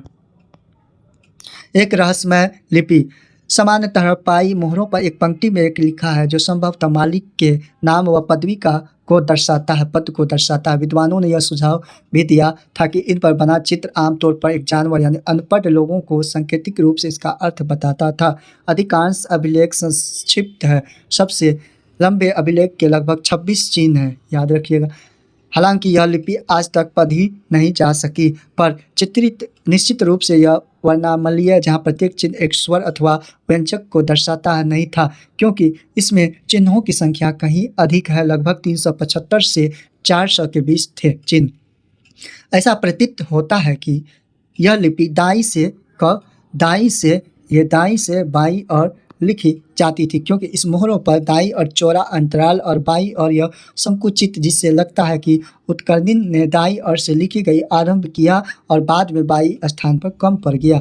अब हम इन विभिन्न प्रकार की वस्तुओं को देखते हैं कि जिन पर लिखावट मिली है। मोहरे, तांबे के औजार, मर्तबानों के अमठ, तांबे तथा मिट्टी के लघु पट्टिकाएँ, आभूषण, अस्थि छड़े और यहाँ तक कि एक प्राचीन सूचना पत्र यानी सूचना पत्र ये याद रखिए, हो सकता है नष्ट प्राय वस्तुओं पर भी लिखा जा सकता है। देख सकते हैं आप लोग, रोपर से मिला एक मुद्रांकन है। बाट क्या होता है? विनिमय बाटों को एक सूक्ष्म बाट जो होता है चट नामक पत्थर का बना होता है, जो तोलने के लिए काम आता था। परिशुद्ध प्रणाली का नियंत्रित थे। यह बाट सामान्यतः चट नामक पत्थर के बनाए जाते थे। आमतौर पर यह किसी तरह की निशान से रहित घनाकार होते थे। इन बाटों के निचले मानदंड द्विआधारी यानी 1, 2, 4, 8, 16, 32 इस माप में था, यानी 12,800 तक थे, जबकि ऊपरी मानदंड दशमलव प्रणाली का अनुसरण करते थे। छोटे बाटों का प्रयोग संभवतः आभूषणों और मनकों को तोलने के लिए किया जाता था। धातु से यह बने तराजू के परले भी मिले हैं। प्राचीन सत्ता क्या था? देखते हैं, एक पुरोहित राजा है। हड़प्पाई समाज में जटिल फैसले लेने और उन्हें कार्यान्वित करने के लिए संकेत मिले हैं। एग्जाम्पल के लिए हड़प्पाई पुरावस्तुओं में असाधारण एकरूपता को ही ले, जैसा कि मृदभांडों, मोहरों, बाटों तथा ईंटों से स्पष्ट है कि महत्वपूर्ण बात यह है कि ईंटें जिनका उत्पादन स्पष्ट रूप से किसी एक केंद्र पर नहीं होता था, जम्मू से गुजरात तक पूरे क्षेत्र में समान अनुपात की थी। हमने यह भी देखा कि अलग अलग यानी जम्मू हो गया, मांडा गुजरात हो गया, आपको लोथल वगैरह अलग अलग कारणों से बस्तियाँ विशेष स्थानों पर आवश्यकता अनुसार स्थापित की गई थी। इसके अतिरिक्त ईंटें बनाने और विशाल दीवारों तथा चबूतरों के निर्माण के लिए श्रम संगठित किए गए थे। सभी देखते हैं प्रसाद या शासक क्या था। सत्ता के केंद्र अथवा सत्ताधारी के विषय में पुरातात्विक विवरण हमें कोई त्वरित कर उत्तर नहीं देते। पुरातात्विक विदों में मोहनजोदड़ो से मिले एक विशाल भवन को एक प्रकार की संज्ञा दी गई। इससे संबंध कोई भव्य वस्तुएं नहीं मिली। एक प्रकार की मूर्ति को पुरोहित राजा की संज्ञा दी गई थी। यह नाम आज भी प्रचलित है। ऐसा इसलिए क्योंकि पुरातत्वविद मेसोपोटामिया के इतिहास तथा वहाँ के पुरोहित राजाओं से परिचित थे और सामान्यतः उन्हें सिंधु क्षेत्र जो थे, सिंधु जो है सिंध प्रांत जो वगैरह मोहनजोदड़ो सहता था सिंधु नदी के किनारे ढूंढी। लेकिन जैसा कि हम देखेंगे हड़प्पा सभ्यता की अनुष्ठानिक प्रथाएं कल्चर जो थी वहाँ के अभी तक ठीक प्रकार से समझी नहीं जा सकी और न ही यह जानने के साधन उपलब्ध है कि यहाँ जो लोग इन अनुष्ठानों का निष्पादन करते हैं उन्हीं के पास राजनीतिक पॉलिटिक्स सत्ता होती थी। कुछ पुरातत्वविद इस मत के हैं कि हड़प्पाई समाज के शासक नहीं थे तथा सभी की सामाजिक स्थिति समान थी यानी इक्वल थी। दूसरे पुरातत्वविद यह मानते हैं कि कोई एक नहीं बल्कि कई शासक थे जैसे मोहनजोदड़ो, हड़प्पा आदि के अपने अलग अलग राजा होते थे, शासक होते थे। कुछ और यह तर्क देते हैं कि एक ही राज जैसा पुरावस्तुओं को समानताओं नियोजित बस्तियों के साक्ष्यों ईंटों के आकार में निश्चित अनुपात तथा बस्तियों के कच्चे माल स्रोत के समीप संस्थापित होने से स्पष्ट है कि अभी तक किसी स्थिति में अंतिम परिकल्पना सबसे युक्तिसंगत प्रतीत होती है, क्योंकि यह कदाचित संभव नहीं लगता पूरे के पूरे समुदायों द्वारा इकट्ठे ऐसे जटिल निर्णय के लिए तथा कार्यान्वित किए जाते हैं। सभ्यता का अंत कैसे हुई? अब देखते हैं सभ्यताएं के अंत। ऐसे साक्ष्य मिले जिनके अनुसार लगभग 1800 ईस्वी पूर्व तक जलोस्तितान यानी ताम्र जैसे क्षेत्रों में अधिकांश विकसित हड़प्पा स्थलों के त्याग दिया गया था। इसके साथ ही गुजरात, हरियाणा और पश्चिम उत्तर प्रदेश की नई बस्तियों में आबादी बढ़ने लगी थी। ऐसा लगता था कि उत्तर हड़प्पा के क्षेत्र 1900 ईस्वी पूर्व के बाद 1900 से 1300 ईस्वी पूर्व के बाद अस्तित्व में रहे। इस कुछ सुने हुए हड़प्पा स्थलों की भौतिक संस्कृति में बदलाव आया, जैसे सभ्यता की विशिष्ट पुरावस्तुओं, बाटों, मोहरों, विशिष्ट मनकों यानी मला बनाने का समाप्त हो जाना, लेखन, लंबी दूरी का व्यापार तथा शिल्प विशेषज्ञता भी समाप्त हो गई थी। सामान्यतः थोड़ी वस्तुओं के लिए निर्माण के लिए थोड़ा ही माल प्रयोग में लाया जाता था। आवास निर्माण की टेक्नोलॉजी का ह्रास हुआ, बड़ी सार्वजनिक स्ट्रक्चरों का निर्माण अब बंद हो गया। कुल मिलाकर पूरा वस्तुएं बहुत बस्तियां इन संस्कृतियों में ग्रामीण जीवन शैली की ओर संकेत करती है। इन संस्कृतियों को उत्तर हड़प्पा अथवा अनुवर्ती संस्कृतियां कहा गया। ये परिवर्तन कैसे हुई, इस विषय में कई व्याख्याएं दी गई। इनमें जलवायु परिवर्तन, वनों की कटाई, अत्यधिक बाढ़, नदियों का सूख जाना और मार्ग बदल लेना तथा भूमि का अत्यधिक उपयोग सम्मिलित। इसमें से कुछ कारण रीजन कुछ वस्तुओं के संदर्भ में तो सही हो सकते हैं, परंतु पूरी सभ्यता के पतन की व्याख्या नहीं करते। ऐसा लगता है कि सुदृढ़ एकीकरण के तत्व संभवतः हड़प्पाई राज्य का अंत हो गया था। मोहरों, लिपि, विशिष्ट मनकों तथा मृद भांडों के लोप, मानकीकृत बाट प्रणाली के स्थान पर स्थानीय बाटों के प्रयोग, शहरों के पतन तथा परित्याग जैसे परिवर्तनों से इस तर्क को बल मिलता है। उपमहाद्वीप को एक पूरी तरह से अलग क्षेत्र में नए शहरों के विकास के लिए एक शताब्दी से भी अधिक समय तक प्रतीक्षा करनी पड़ी। देख सकते हैं आप लोग, ये हड़प्पाई क्षेत्र है। उसके बाद स्वाद सिंधु हो गया, सिंधु वगैरह आपको हड़प्पा क्षेत्र, ये मोहनजोदड़ो हो गया सिंधु। उसके बाद चनहुद्रो पाकिस्तान वगैरह में ये समाधान, इस तरह से आप लोग देख सकते हैं। एक आक्रमण के साक्ष्य डेडमैन लेन क्या होता है? एक मृत लोगों की गली मोहनजोदड़ो से यह मिला था, जिसकी चौड़ाई 3 से 6 फीट तक परिवर्ती है। यह बिंदु जहाँ यह गली पश्चिम की ओर मूर्ति 4 फीट 2 इंच की गहराई पर एक खोपड़ी का भाग तथा वयस्क की छाती, यंग की एक छाती तथा हाथ के ऊपरी भाग की हड्डियां मिली थी।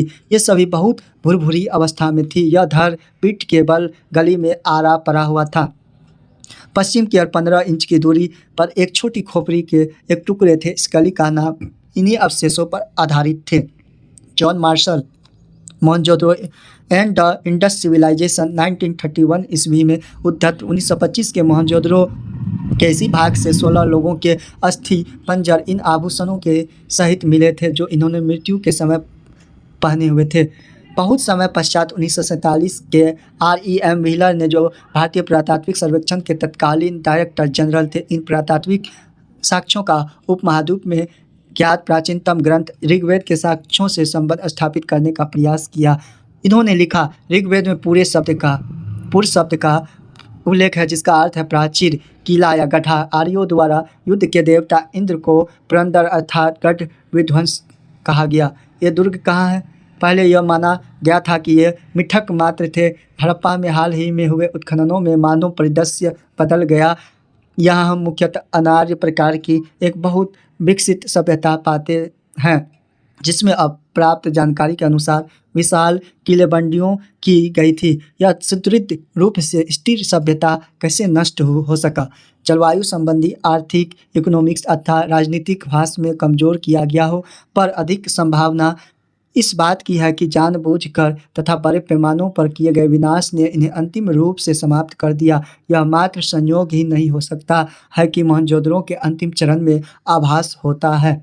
यहाँ पुरुषों, महिलाओं, बच्चों का जनसंहार किया गया था। पारिस्थितिक साक्ष्यों के आधार पर इंद्र अभियुक्त माना जाता है। RSM व्हीलर हड़प्पा की खोज RS व्हीलर, दयाराम साहनी और माधव स्वरूप 1921 ईस्वी में किए थे।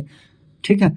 1946 एंशिएंट इंडिया जनरल 1947 से उद्धत है। 1960 के दशक में जॉर्ज टेल्स नामक पुरातत्वविद ने मोहनजोदड़ो से जनसंहार के साक्ष्यों पर सवाल उठाए। उन्होंने दिखाया कि उस स्थान पर मिले सभी अस्थि पंजर एक ही काल के संभव नहीं थे। हालांकि इनमें से तो निश्चित रूप से संहार के संकेत मिलते हैं, पर अधिकांश अस्थियाँ जिन संदर्भों में मिली है वे इंगित करती है कि ये अत्यंत लापरवाही तथा श्रद्धाहीन तरीकों से बनाए गए समाधान थे। शहर के अंतिम काल में संबंध विनाश का कोई स्तर नहीं, व्यापक स्तर पर अग्निकांड के चिन्ह नहीं, चारों ओर फैले हथियारों के बीच कवचधारी सैनिकों के शव नहीं, दुर्ग में जो शहर का एकमात्र किलेबंद भाग है, अंतिम आत्मरक्षण के कोई साक्ष्य नहीं। G.F. Dales the mythical massacre at Mohenjodaro expedition 1964 में उद्धत, जैसा कि आप देख सकते हैं कि तथ्यों का सावधानीपूर्वक पुनर्निरीक्षण कभी कभी पूर्ववर्ती व्याख्याओं को पूरी तरह से उलट देता है। हड़प्पा सभ्यता की खोज कैसे हुई? अब आता है हड़प्पा। बात करें हड़प्पा, तो हड़प्पा जो है वर्तमान में मोंटगोमरी डिस्ट्रिक्ट, पश्चिम पंजाब, पाकिस्तान में स्थित है और इसकी खोज राय बहादुर, दयाराम साहनी, व्हीलर, माधव राव स्वरूप ने 1921 ईस्वी में खोज की है। इसको याद रखिएगा। यह रावी नदी के किनारे स्थित है। यहाँ से अन्न भंडार, कांस्यगारी, पारदर्शी वस्त्र पहने हुए एक मूर्ति, गरुड़ की चित्रित मुद्रा, मछुआरे का भी चित्र मिले हैं और शंख का बैल, कांस्य दर्पण। ठीक है। अब तक हमने हड़प्पा सभ्यता के विभिन्न पहलुओं का विश्लेषण इस प्रकार संदर्भ में किया कि इस प्रकार पुरातात्विकविदों ने भौतिक अवशेषों से प्राप्त साक्ष्यों के माध्यम से एक आकर्षक इतिहास के अलग अलग अंशों को एक साथ जोड़ा है। लेकिन एक और कहानी भी है कि किस प्रकार पुरातत्वविदों ने सभ्यता की खोज की। जब हड़प्पा सभ्यता के शहर नष्ट हो गए तो लोग धीरे धीरे इनके विषय में सब कुछ भूल गए। जब लोगों ने इस क्षेत्र में शताब्दी के बाद रहना आरंभ कर दिया तो यह नहीं समझ पाए कि बाढ़ या मिट्टी के कटाव के कारण खेत की जुताई के समय या फिर खजाने के लिए खुदाई के समय यदा कदा धरती की सतह पर सरफेस पर आने वाली अपरिचित पुरावस्तुओं का क्या अर्थ लगाया जाए। कनिंघम का भ्रम क्या था? जब भारतीय पुरातत्वविद सर्वेक्षण के पहले डायरेक्टर जनरल कनिंघम ने 19वीं सदी के मध्य में पुरातात्विक उत्खनन आरंभ किए, तब पुरातत्वविद ने अपने अन्वेषणों के मार्गदर्शन के लिए लिखित स्रोतों के साहित्य अभिलेख का प्रयोग अधिक पसंद करते थे। यहाँ तक कि कनिंघम की मुख्य रुचि भी आरंभिक ऐतिहासिक लगभग 36 शताब्दी ईस्वी पूर्व से 4 शताब्दी ईस्वी तक उसके बारे में कालों से संबंधित पुरातत्व में थी। आरंभिक प्रवासों की पहचान के लिए उन्होंने 4वीं से 7वीं शताब्दी ईस्वी के बीच उपमहाद्वीप में आए चीनी बौद्ध तीर्थयात्रियों द्वारा छोड़े गए वृत्तांतों का प्रयोग किया। कनिंघम ने अपने सर्वेक्षणों के दौरान मिले अभिलेख का संग्रहण, प्रलेखन तथा अनुवाद भी किया। उत्खनन के समय वे ऐसी पुरावस्तुओं को खोजने का प्रयास करते थे उनके विचार में सांस्कृतिक महत्व थी। हड़प्पा जैसे पुरास्थल जैसे चीनी तीर्थयात्रियों के यात्रा कार्यक्रम का हिस्सा नहीं था और जो एक आरंभिक ऐतिहासिक शहर नहीं था। कनिंघम के अन्वेषण के ढांचे में उपयुक्त नहीं बैठता था। इसलिए हालांकि हड़प्पाई वस्तुएं 19वीं शताब्दी ईस्वी में कभी कभी मिलती थी, इनमें से कुछ तो कनिंघम तक पहुंची थी, फिर भी वह समझ नहीं पाए ये पुरावस्तुएं कितनी प्राचीन थी। एक अंग्रेज ने कनिंघम को एक हड़प्पाई मोहर दी। उन्होंने मोहर पर ध्यान तो दिया, पर उन्होंने एक ऐसे कालखंड में दिनांकित करने का असफल प्रयास किया जिससे वे परिचित थे। ऐसा इसलिए था क्योंकि कई और लोगों की तरह ही उनका भी यह मानना था कि भारतीय इतिहास का प्रारंभ गंगा की घाटी पनपे पहले शहरों के साथ थी। देख सकते हैं आप लोग, ये लिपि है, ये एक सींग वाले घोड़ा है, नाड है। कनिंघम द्वारा हड़प्पाई से प्राप्त पहले ज्ञात महल का बनाया गया रेखांचित्र है। सुनिश्चित अवधारणाओं के चलते यह आश्चर्य की बात नहीं है वह हड़प्पा के महत्व को समझने में चूक गए। एक नवीन प्राचीनतम सभ्यता कालांतर में 20वीं शताब्दी के आरंभ दशकों में दयाराम साहनी जैसे पुरातत्वविद ने हड़प्पा की खोज। हड़प्पा किस नदी? तो यह रावी नदी के किनारे में 1921 में खोज किया। कौन कौन थे? दयाराम, जय बहादुर दयाराम साहनी, व्हीलर, माधव स्वरूप वत्स, ये सब निकाली, जो निश्चित रूप से आरंभिक ऐतिहासिक स्तरों से कहीं अधिक प्राचीन स्तरों से संबंधित थी। अब इनके महत्व को समझा जाने लगा। एक अन्य पुरातत्वविद राखाल दास बनर्जी हड़प्पा से मिली मोहरों के समान, काफ़ी इम्पोर्टेंट है, मोहरे मोहनजोदड़ो की खोज निकाली और पुरास्थल का ही पुरातत्विक संस्कृति के भाग थे। इन्हीं खोजों के आधार पर 1924 में भारतीय पुरातत्विक सर्वेक्षण के डायरेक्टर पुरातत्विक की खोज कब हुई थी? 1861 ईस्वी में भारतीय पुरातत्विक सर्वेक्षण की खोज जनरल जॉन मार्शल ने पूरे विश्व के समक्ष सिंधु घाटी में एक नवीन सभ्यता की खोज की घोषणा की। जैसा कि S.N. Raw the story of Indian archaeology में लिखते हैं कि मार्शल ने भारत को जहां पाया था उसे उससे 3000 वर्ष पीछे छोड़ा। ऐसा इसलिए था क्योंकि मेसोपोटामिया के पुरास्थलों में हुए उत्खननों से हड़प्पा पुरास्थलों पर मिली मोहरों जैसी पर तब तक पहचानी न जा सकी मोहरें मिली। इस प्रकार विश्व को न केवल एक नई सभ्यता की जानकारी मिली पर यहाँ की भी वह मेसोपोटामिया के समकालीन थी। भारतीय पुरातत्विक सर्वेक्षण के डायरेक्टर जनरल के रूप में जॉन मार्शल का कार्यकाल वास्तव में भारतीय पुरातत्व में एक व्यापक परिवर्तन का काल पीरियड था। वे भारत में कार्य करने वाले पहले पेशेवर पुरातत्वविद थे और वे यहाँ यूनान तथा क्रीट में अपने कार्यों का अनुभव भी लाए। हालांकि अधिक महत्वपूर्ण बात यह है कि कनिंघम की तरह ही उन्हें भी आकर्षण खोजों में दिलचस्पी थी, पर उनमें दैनिक जीवन की सिस्टम जानने की उत्सुकता भी थी। ये देख सकते हैं छोटे छोटे टीले का जो है ना, देख सकते हैं स्तर विन्यास है। मार्शल पुरास्थल के स्तर विन्यास को पूरी तरह अनदेखा कर पूरे टीले, यहाँ तो छूट गया हम लोगों का, नहीं, ये पुरास्थल या तीरे, पुरास्थल वस्तुओं और स्ट्रक्चर के निर्माण, प्रयोग और फिर से उन्हें त्याग दिए जाने से बनते थे। जब लोग एक ही स्थान पर नियमित रूप से रहते थे तो भूमि खंड के अनवरत उपयोग तथा पुनः उपयोग से आवासीय मलबों का निर्माण हो जाता था जिन्हें टीला कहते थे। ठीक है। अल्पकालीन या अस्थायी परित्याग की स्थिति में हवा या पानी की क्रियाशील और कटाव के कारण भूमि खंड के स्वरूप में बदलाव आ जाता था। इन टीलों में मिले स्तरों पर प्राप्त प्राचीन वस्तुओं से आवास का पता चलता है। ये स्तर एक दूसरे से रंग, प्रकृति और इनमें मिली पुरावस्तुओं के संदर्भ में भिन्न अलग अलग होते थे। परित्यक्त स्तरों जैसे बंजर स्तर कहा जाता था पहचानी गई सभी लक्षणों के आभास में जाती थी। सामान्य तौर पर सबसे निचले स्तर प्राचीनतम और सबसे ऊपरी नवीनतम होती थी। इन स्तरों के अध्ययन को स्तर क्रम विज्ञान कहा जाता है। स्तरों में मिली पुरावस्तुओं को विशेष सांस्कृतिक कालखंडों से संबद्ध किया जा सकता है, जिससे यह पुरास्थल का पूरा सांस्कृतिक क्रम पता किया जा सकता था। देख सकते हैं। नई तकनीकें क्या थी? 1944 में भारतीय पुरातात्विक सर्वेक्षण के डायरेक्टर जनरल बने RCM व्हीलर के इस माध्यम का निदान किया कि व्हीलर ने पहचाना कि एक समान क्षैतिज इकाइयों के आधार पर खुदाई की बजाय टीले के स्तर विन्यास का अनुसरण करना अधिक आवश्यक था। साथ ही सेना के पूर्व ब्रिगेडियर के रूप में उन्होंने पुरातत्व की सिस्टम में एक सैनिक परिशुद्धता का समावेश भी किया। हड़प्पा सभ्यता की भौगोलिक सीमाओं का आज की राष्ट्रीय सीमाओं से बहुत थोड़ा या कोई संबंध नहीं है, लेकिन उपमहाद्वीपों के विभाजन और पाकिस्तान के बनने के पश्चात सभ्यता के प्रमुख स्थल अब पाकिस्तान के क्षेत्र में। इसी प्रकार में भारतीय पुरातत्वविदों ने भारत में पुरास्थलों की चिन्हित करने का प्रयास किया। कक्ष में हुए गुजरात के कक्ष वगैरह में हुए व्यापक सर्वेक्षण में कई हड़प्पाई बस्तियां प्रकाश में आई तथा पंजाब और हरियाणा में किए गए अन्वेषणों से हड़प्पा स्थलों की सूची में कई और नाम जुड़ गए। हालांकि कालीबंगन जो राजस्थान हो गया, लोथल गुजरात हो गया, भगवा नदी पे राखी गढ़ी, ये भी काफ़ी इम्पोर्टेंट, हिसार हरियाणा जो घग्गर नदी के किनारे हाल ही में हुई धोलावीरा, जो हाल ही में खोजा गया धोलावीरा हो गया आपको। खोज हुए अन्वेषण और उत्खनन से इन्हीं प्रयासों का हिसार में नए अन्वेषण अब भी जारी है।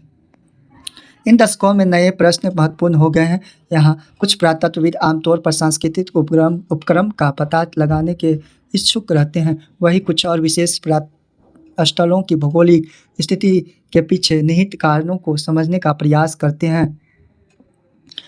हैं। वे पुरावस्तुओं की रूपी निधि से भी जूझते हैं और उनकी संभावित उपयोगिताओं को समझने का प्रयास करते हैं। 1980 के दशक में हड़प्पाई पुरातत्व में अंतर्राष्ट्रीय स्तर पर भी रुचि लगातार बढ़ती रही। हड़प्पाई और मोहनजोदड़ो दोनों स्थानों पर उपमहाद्वीप के साथ विदेशी विशेषज्ञ साइंटिस्ट संयुक्त रूप से कार्य कर रहे हैं। वे आधुनिक वैज्ञानिक टेक्नोलॉजी का प्रयोग करते हैं, जिनमें मिट्टी, पत्थर देखते हैं। हड़प्पा में व्हीलर आरंभिक पुरातत्वविद कई बार बहस की भावना से कार्य करते थे। व्हीलर ने हड़प्पा में अपने अनुभव के विषय में यह लिखा, मुझे याद आता है 1944 की एक गर्म रात को पुरातात्विक सर्वेक्षण के नवनियुक्त डायरेक्टर जनरल के रूप में अपने स्थानीय मुस्लिम अधिकारी के साथ हड़प्पा कहाँ पड़ता है तो पाकिस्तान में पड़ता है, यानी मोंटगोमरी डिस्ट्रिक्ट, पश्चिम पंजाब, पाकिस्तान में। हड़प्पा रावी नदी के किनारे है। छोटे से रेलवे के एक गहरे बालू के रास्ते पर 4 मील की टांगे की सवारी पर कर मैं प्राचीन स्थल के टीलों जो चांद की रोशनी से अवलोकित थे के समीप स्थित एक विश्राम गृह तक पहुंचा। अपने चिंतित सहकर्मी की इस चेतावनी की कि अपने निरीक्षण अगली सुबह 5:30 बजे आरंभ कर 7:30 बजे तक समाप्त कर देना चाहिए, जिसके पश्चात बहुत सारी अधिक गर्मी हो जाती है। के बाद प्रवेश द्वार में काली आकृति के पंखे वाली धीरतापूर्वक बैठा छोर तथा पड़ोस की बिहर के अनगिनत सियारों की रात की हवा की चिरती हुई आवाज़ के बीच हम सोने चले गए। अगली सुबह 5:30 बजे हमारे छोटे से काफिले ने बालू के टीले की ओर बढ़ना आरंभ किया। 10 मिनट के भीतर ही मैं रुका और सबसे ऊंचे टीले को देखते हुए अपनी दृष्टि पर अविश्वास के साथ अपनी आंखें मलने लगा। 6 घंटे बाद मेरे घबराए हुए कर्मचारीगण तथा मैं सूर्य के तेज रोशनी में कुदालियों और चाकुओं के साथ कठिन परिश्रम कर रहे थे। मुझे डर है कि मेरे सहयोगी काम में मेरे जुनून के साथ मुझे सनकी न समझ ले। R.E. व्हीलर का देख सकते हैं। धातु और वस्तुएं वनस्पति और जानवरों के अवशेषों से प्राप्त करने हेतु सतह का अन्वेषण और साथ ही उपलब्ध साक्ष्य के हर सूक्ष्म टुकड़े का विश्लेषण सम्मिलित है। यह अन्वेषण भविष्य में रोचक परिणामों की आशा दिलाते हैं। अतीत को जोड़कर पूरा करने की समस्याएं, जैसा कि आपने देखा कि हड़प्पाई लिपि में इस प्रकार सभ्यता को जानने में कई मदद नहीं मिलती, बल्कि ये भौतिक साक्ष्य है जो पुरातत्वविदों की हड़प्पाई जीवन को ठीक प्रकार से पुनर्निर्मित करने में सहायक होते हैं। वस्तुएं मृद भांड, औजार, आभूषण, घरेलू सामान हो सकती है, कपड़ा, चमड़ा, लकड़ी और सरकंडे जैसे जैविक पदार्थ सामान्यतः सड़ जाते हैं। विशेष रूप से उष्णकटिबंधीय क्षेत्रों में जो वस्तुएं बच जाती है वे पत्थर, पकी मिट्टी तथा धातु। यह भी याद रखना आवश्यक है कि केवल टूटी हुई अथवा अनुपयोगी वस्तुएं ही फेंकी जाती है थी। अन्य वस्तुएं संभवतः पुनः चक्रित की जाती थी। परिणाम स्वरूप जो बहुमूल्य वस्तुएं अक्षत अवस्था में मिलती थी या तो अतीत में खो गई या फिर संचयन के पश्चात कभी दोबारा प्राप्त नहीं की गई। अन्य शब्दों में कुछ खोजें प्रारूपिक की बजाय संयोगिक, यानी संयोगिक क्या है, तो संयोगिक क्या है, संयोग मात्र से मिलना, जिसको यानी बहुत कष्ट से मिलना, उसे ही संयोगिक कहते हैं। खोजों का वर्गीकरण पुरावस्तुओं को पुनः प्राप्ति पुरातात्विक उद्यम का आरंभ मात्र है। इसके बाद पुरातत्वविद अपने खोजों को वर्गीकृत करते हैं और वर्गीकरण का एक सामान्य थ्योरी प्रयुक्त पदार्थ जैसे पत्थर, मिट्टी, धातु, अस्थि, हाथी दांत आदि के संबंध में होता है। दूसरा और अधिकांश जटिल उनकी उपयोगिता के आधार पर होता है। पुरातत्वविदों को यह तय करना पड़ता था कि उदाहरणतः कोई वस्तुएं एक औजार है या एक आभूषण या फिर दोनों अनुष्ठानिक प्रयोग की गई वस्तु। किसी पुरावस्तुओं की उपयोगिता की समझ अक्सर आधुनिक समय में प्रयुक्त वस्तुओं में उनकी समानता पर आधारित होती है। मन के यानी माला, चक्कियाँ, पत्थर के फलक तथा पात्र इसके स्पष्ट उदाहरण है। पुरातत्वविद किसी पुराविद की उपयोगिता को समझने का प्रयास उस संदर्भ में के परीक्षण के माध्यम से भी करते हैं जिसमें वह मिली थी। क्या वे घर से मिली थी, नाले में, कब्र में या फिर भट्टी में। कभी कभी पुरातत्वविदों को अप्रत्यक्ष साक्ष्यों का सहारा लेना पड़ता है। उदाहरण के लिए, हालांकि कुछ हड़प्पा स्थलों के कपास के टुकड़े मिले, पर पहनावे के विषय में जानने के लिए हमें अप्रत्यक्ष साक्ष्यों जैसे मूर्तियों में चित्रण पर निर्भर करना पड़ता है। पुरातत्वविदों को संदर्भ में रूपरेखाओं को विकसित करना पड़ता है। हमने देखा कि पहली प्राप्त हड़प्पाई मोहर को तब तक नहीं समझा जा सका जब तक पुरातत्वविद को उसे समझने के लिए सही संदर्भ नहीं मिला। सांस्कृतिक अनुक्रमण में वह मिली तथा मेसोपोटामिया में हुई खोजों की तुलना में दोनों के संबंध में व्याख्या की समस्याएं देख सकते हैं। माता देवी की मूर्ति जो हड़प्पा से खोजी गई, पुरातत्व व्याख्या को समस्याएं की संभवतः सबसे अधिक धार्मिक प्रथाओं के पुनर्निर्माण के प्रयासों में सामने आती है। आरंभिक पुरातत्वविदों को लगता था कि कुछ वस्तुएं असमान और अपरिचित लगती थी, संभवतः धार्मिक महत्व की होती थी। इनमें आभूषणों से लदी हुई नारी, मृत मूर्तियों जिनमें से कुछ के शीर्ष पर विस्तृत प्रसाधन थे शामिल है। इन्हें मातृ देवी की संज्ञा दी गई थी। पुरुषों को दुर्लभ पत्थर से बनी मूर्तियाँ जिनमें से एक अलग मानकीकृत मृदा में एक हाथ घुटने पर रख बैठा हुआ दिखाया गया था। जैसा कि पुरोहित राजा को भी इसी प्रकार वर्गीकृत किया गया था। अन्य दृष्टांतों में संरचनाओं को अनुष्ठानिक महत्व का माना गया। इनमें विशाल स्नानागार पूछा जाता कहाँ, तो मोहनजोदड़ो में, सिंध नदी के किनारे स्थित है। कालीबंगन में, हनुमानगढ़ राजस्थान घग्गर नदी के किनारे, और लोथल जो है अहमदाबाद में, यह भोगवा नदी के किनारे गुजरात में वादियाँ सम्मिलित है। मोहरों जिनमें से कुछ पर संभवतः अनुष्ठान के दृश्य बने हैं और परीक्षण से धार्मिक आस्थाओं के प्रथाओं को पुनर्निर्मित करने का प्रयास भी किया गया। कुछ अन्य जिन पर पेड़ पौधे उत्कीर्णित है, मान्यता अनुसार प्रकृति की पूजा के संकेत देते हैं। मोहरों पर बनाए गए कुछ जानवर जैसे कि एक सींग वाला जानवर जिसे आमतौर पर एक श्रृंगी कहा जाता है, कल्पित तथा संश्लिष्ट लगते हैं। कुछ मोहरों पर एक आकृति जिसे पालथी मारकर योगी की मुद्रा में बैठा दिखाया गया है। कभी कभी जिसे जानवरों से घिरा दर्शाया गया है को आदि शिव अर्थात हिंदू धर्म के प्रमुख देवताओं में से एक का आरंभिक रूप से संज्ञा दी गई है। इसके अतिरिक्त पत्थर की शंक्वाकार वस्तुओं को लिंग के रूप में वर्गीकृत किया गया है। हड़प्पाई धर्म के कई पुनर्निर्माण इस अनुमान के आधार पर किए गए हैं कि आरंभिक तथा बाद की परंपराओं में समानताएं होती हैं। ऐसा इसलिए होता है क्योंकि अधिकांशतः पुरातत्वविद ज्ञात से अज्ञात की ओर बढ़ते हैं, अर्थात वर्तमान में अतीत की ओर। हालांकि नीति पत्थर की चक्कियों तथा पात्रों का संबंध युक्ति संगत हो सकती है, लेकिन धार्मिक प्रतीक के संदर्भ में अधिक संदिग्ध रहती है। उदाहरण के लिए आइए हम आदि शिव मोहरों को देखते हैं। सबसे पहले आरंभिक धार्मिक ग्रंथ ऋग्वेद 1500 से 1000 ईस्वी पूर्व BC के बीच संकलित रुद्र नामक, रुद्र किसको शिव को कहते हैं, देवता का उल्लेख मिलता है। लिंग उस परिष्कृत पत्थर को कहा जाता है, जिसकी पूजा भगवान शिव के रूप में होती है। देख सकते हैं आप लोग। समन में महिलाओं और पुरुष होते हैं जो जादुई और इलाज करने की शक्ति होने के साथ ही दूसरी दुनिया के संपर्क में साधने के साथ मर्द का दावा करते हैं कि पौराणिक परंपराओं में शिव के लिए प्रयुक्त का नाम पहली शताब्दी ईस्वी पूर्व में, लेकिन शिव के विपरीत रुद्र को ऋग्वेद में न तो पशुपति और न ही एक योगी के रूप में दिखाया गया है। दूसरे शब्दों में यह चित्रण ऋग्वेद में दिए गए रुद्र के विवरण से मेल नहीं खाता है। फिर भी क्या कोई संबंध था, जैसा कि कुछ विद्वानों ने सुझाया। देख सकते हैं ये मोहरे है और लिंग है आदिशिव का। इतने दशकों में पुरातात्विक कार्यों में क्या उपलब्धि, हड़प्पा अर्थव्यवस्था के बारे में अब हमारी जानकारी कुछ बेहतर है। हम सामाजिक भिन्नताओं की ग्रिथी सुलझाने में सफल हुए और सभ्यता की कार्य प्रणाली के विषय में हमारी जानकारी कुछ बढ़ी है। सच में यह स्पष्ट नहीं है कि लिपि से के पढ़े जाने की स्थिति में हम और कितना जान पाते। यदि एक द्विभाषित अभिलेख मिलता है तो हड़प्पा निवासियों द्वारा बोली जाने वाली भाषाओं के विषय में प्रश्न पर संभवतः विराम लग सकता है। कई पुनर्निर्माण अभी भी संदिग्ध बने हुए हैं। क्या विशाल स्नानागार का अनुष्ठान स्ट्रक्चर है? देख सकते हैं आप लोग।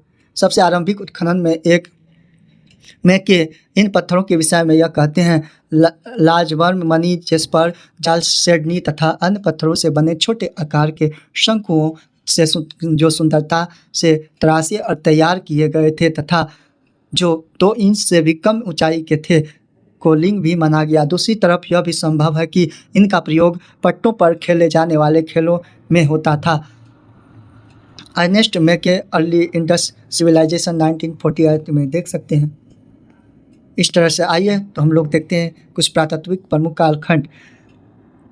20 लाख वर्ष यानी वर्तमान से पूर्व वर्तमान तक निम्न पूरा पाषाण काल 80,000 BC, पहले मध्य पाषाण काल 35,000 BC को उच्च पूरा पाषाण काल कहा जाता है, 12,000 BC को मध्य पूरा पाषाण काल और 1000 BC को नव आरंभिक कृषक तथा पशुपालन इसी में था। नव पाषाण काल में 6000 BC को ईस्वी पूर्व को ताम्र पाषाण काल, तांबे का पहली बार प्रयोग यहीं पे हुई थी। 2600 ईस्वी पूर्व को हड़प्पा सभ्यता, 2600 से 1900 ईस्वी को कहा जाता है। 1000 ईस्वी पूर्व को आरंभिक लोह काल, महापाषाण काल, सावधान। 600 ईस्वी पूर्व से 400 ईस्वी पूर्व को आरंभिक ऐतिहासिक काल। सभी तिथियां अनुमानित है। इसके अतिरिक्त महाद्वीप के अलग अलग भागों में हुई विकास की प्रक्रिया में व्यापक विविधताएं हैं। यहाँ दी गई तिथियां हर चरण के प्राचीनतम साक्ष्य को इंगित करती है। देखते हैं काल रेखा 2 में हड़प्पाई पुरातत्व के विषय में चरण।